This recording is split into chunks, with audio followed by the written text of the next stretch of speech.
When we talk about the most renowned game developers, names like Rockstar, Blizzard, Bethesda, or Nintendo always seem to pop up in the discussion.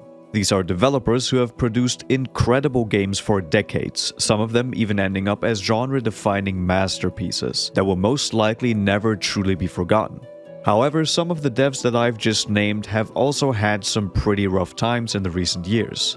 Like the continued decline of Blizzard, for example, with its former reputation being destroyed further and further by employing incredible greedy monetization practices, as well as some of the scandals the company has been involved in recently. While some of these gaming giants have fallen from grace, or at least have sort of stumbled around, one previously unknown studio has been making waves in the gaming landscape for a bit over a decade now. You all have seen the title, so of course, I am talking about FromSoftware. FromSoftware was founded all the way back in 1986, which is actually the same year that Bethesda was founded as well. At first, they were a developer for business software, but their focus shifted somewhere along the way, eventually releasing their first game, King's Field, in 1994. After achieving moderate domestic success within Japan, publishers started to pick up their King's Field and later Armored Core games, and also bringing them over to the West. The studio started to grow slowly but surely throughout the 90s and early 2000s. None of their games had a mass appeal, so they kept releasing games to their small but fairly dedicated fanbase around the world. This would change, however, with the release of a risky title called Demon's Souls in 2009. Demon's Souls was a bold game. It was gritty, difficult, and unforgiving, something that the current gaming landscape wasn't exactly used to back then. It was a game that shocked people, yet somehow fascinated them at the same time. Those who have been playing FromSoftware games even before the release of Demon's Souls weren't all too surprised, however, as many of the game's design elements that are present here were also used in older FromSoftware titles, such as Armored Core and King's Field. This game really helped with getting FromSoft's name out to a wider audience, but most importantly, it laid the groundwork for From's evolution and rise to fame. Over the following years, they started to suddenly pump out one amazing game after the other, at an exceptional pace. They refined the formula of Demon's Souls with the release of Dark Souls, a game which would serve as a true breakout hit, and would even spawn an entirely new subgenre of games called the Souls-likes. They would end up creating a trilogy of Dark Souls games over a 5-year time span, in which they also still released various other titles, namely Armored Core 5, AC Verdict A, and even everybody's favorite game, which will definitely receive a PC port at some point, Bloodborne. All of these games had a way higher budget than their previous games, as FromSoft had truly become a AAA developer and a household name in the gaming landscape. Sure, they weren't on the same level as a behemoth like Rockstar or Bethesda, but hey, if they keep making games that are this good, who knows, maybe... For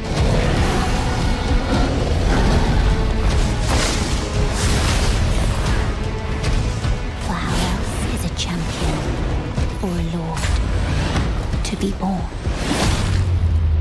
So, FromSoft is one of the big boys now, huh? Before we talk about this though, let's quickly back it up a bit. After Dark Souls 3 and its excellent DLCs have been released, their frequency of game releases did start to slow down a bit. There was a Dark Souls 1 remaster and a VR game for the PlayStation, but nothing major for about 3 years. Then finally, after a lot of speculation from the community, on a fateful day in 2019, Sekiro: Shadows Die Twice was released. Never forget the Iron Code. I see earth. Defend your master with your life. If he is taken, bring him back at any cost. By focusing more on an action combat style, expanding movement options, and taking away most of the RPG elements that had been present in the Souls games, Sekiro ended up feeling very different, yet sort of familiar. Just as the Souls games that came before it, Sekiro ended up making huge waves by simply just being a very good game. This release would ultimately net FromSoft their first ever Game of the Year award, while going up against other big hitters like Super Smash Bros. Ultimate and Death Stranding, among others. At this point, you simply could not ignore FromSoftware's presence in the gaming world anymore. They had been officially recognized on the big stage, and they weren't going to let this opportunity of being in the limelight just slip past. After another extended waiting period of almost 3 years, and everyone kinda collectively losing their mind in the meantime, they were about to release their most ambitious game to date, Elden Ring.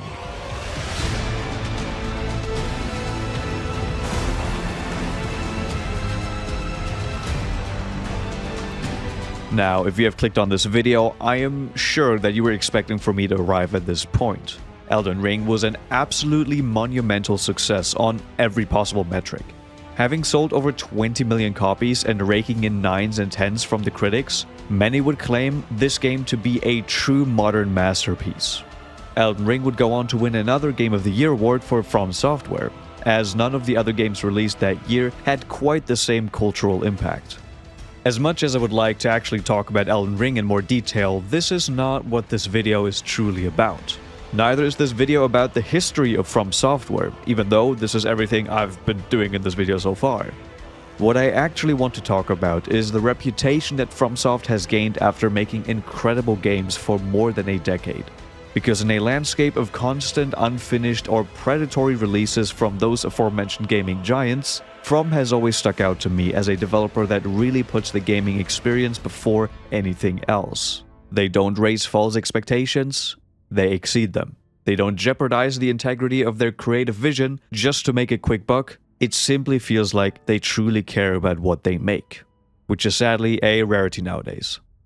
Now, even though I've said all of this, their games aren't perfect, of course. Every game has its own set of issues, and I'm sure that even From will make a big mistake in the future, releasing a broken mess or something similar.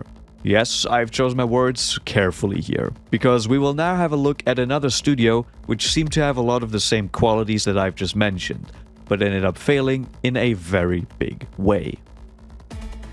The tale of CD Projekt Red's butchered release of Cyberpunk is fairly well known at this point, so I won't go into great detail as to what has happened. It's a familiar story of overpromising and underdelivering. And not just that, it was complacency, deadlines, and out-of-touch executives, which led to an unfinished product. The whole internet came together to collectively point fingers and laugh at CD Projekt Red for releasing a game like this, after having to wait for about 8 years since its initial reveal. But one of the main reasons that people were so outraged by the state of Cyberpunk was simply the huge amount of trust they had towards CD Projekt Red. I've always found CD Projekt Red's reputation a bit bizarre. For a long time, at the tail end of the 2010s, people seemed to call them one of, if not the best developer out there. And I mean, they aren't entirely wrong, because The Witcher 3 was an absolute massive success. An incredible game which won Game of the Year and actually had expansions that weren't just a cash grab, that added so much more content to an already amazing game. What CDPR had created was nothing short of a masterpiece. However, that was kinda it. When everyone was looking forward to Cyberpunk while saying how amazing CDPR is, I always had this one thought in the back of my mind. Calm down, they've only made like one good game. Obviously, this is a bit harsh and over-exaggerated, but I'm also not entirely wrong here. If you take just a quick look at their portfolio of games, it quickly becomes clear that most of their reputation was solely based on The Witcher 3. Which again was an amazing game, but it simply didn't warrant the developer being held to such a high standard. CDPR only had 3 major releases under their belt before they put out Cyberpunk. Similar to FromSoft, CDPR used to be some sort of IT company, which then merged with another company in the late 2000s, resulting in the CDPR that we know today. Their first game release, the first Witcher game, came out in 2007 and was received and sold fairly well. This definitely was a success for the company, so they went on to make another one, which eventually released in 2011. The Witcher 2 was also received well, and the two games would end up serving the existing fans of the IP, while also bringing in some new fans along the way. This would change, however, with the announcement of The Witcher 3. It seemed to be way bigger and a way better game than the ones that came before it. And the sales of the older games started to grow substantially, even though they were a couple years old at this point. Then, in 2015, The Witcher 3 finally released, and we all know the story from here. So the reason I'm bringing all of this up is fairly simple. CD Projekt Red is a great example for a studio which has made it big fairly quickly.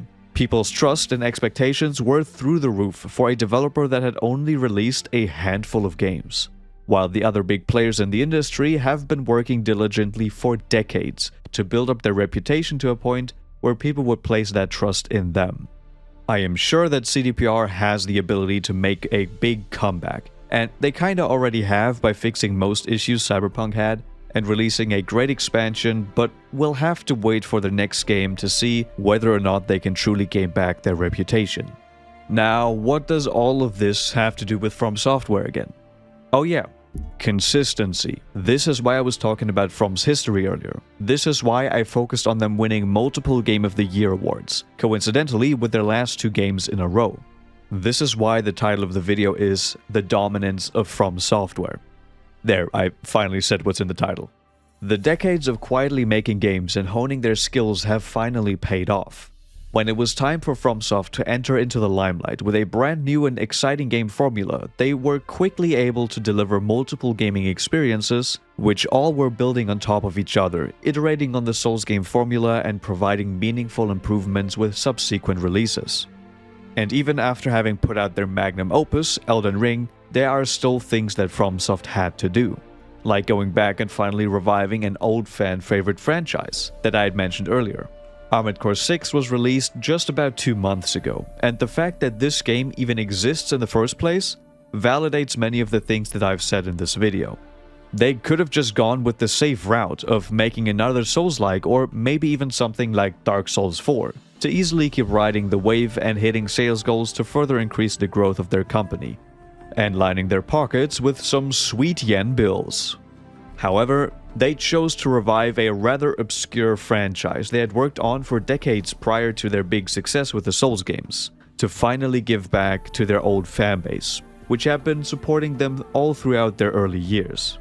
Armored Core 6 was very well received by both old and new players alike.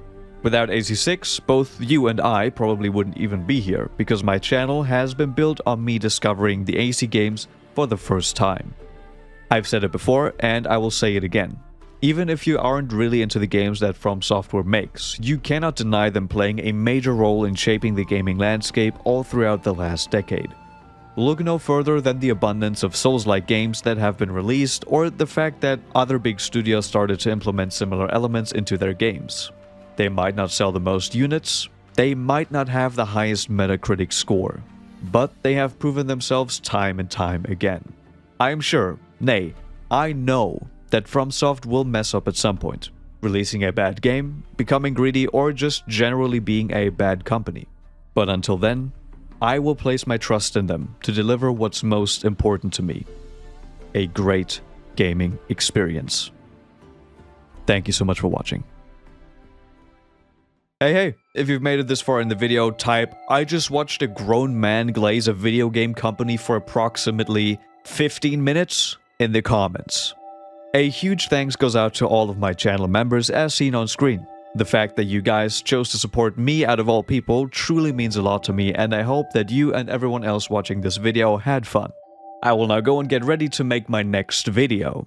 The Souls-like anime you've never heard of. Yes, it's finally happening.